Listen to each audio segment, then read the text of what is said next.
பண்ணி உங்களோட இந்த ஹீலை குதிங்கால பிடிக்கணும். Rotative left hand. அதே மாதிரி அடுத்த பக்கம். ஸோ பிடிச்சதுக்கப்புறம் செஸ்ட்டை நல்லா வெளில தள்ளணும். செஸ்ட்டை நல்லா ஓப்பன் பண்ணி மெதுவாக ஹெட் ஆகும். அதுக்கப்புறம் இது நல்லா போட்டுட்டேன் ஃப்ரீயாக இருக்குது அப்படின்னா நீங்கள் அப்புறமா என்ன சொன்னால் இடுப்பை லேசாக முன்னே தள்ளணும். அதுக்கப்புறம் நல்லா மூச்சு இழுத்து விடணும்.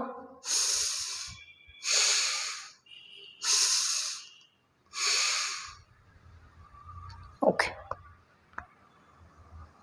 ஸோ எனக்கு கொஞ்சம் வளைய முடியலை, அப்படி பண்ண முடியலை அப்படிங்கிறவங்க என்ன செய்யலாம்னா சின்னதாக ஒரு பேக் பேண்ட் வார்ம் அப் மாதிரி நீங்கள் பண்ணிக்கலாம். இந்த மாதிரி இதே நீ ஸ்டாண்டில் நின்றுட்டு பின்னாடி கை வச்சுக்கோங்க. பின்னாடி கை வச்சுட்டு ஒரு 5 டைம்ஸ் மெதுவாக பின்னாடி வளையணும். ரிலாக்ஸ். கண்ணை மூடாமல் செய்யணும் இந்த பயிற்சியை. மறுபடி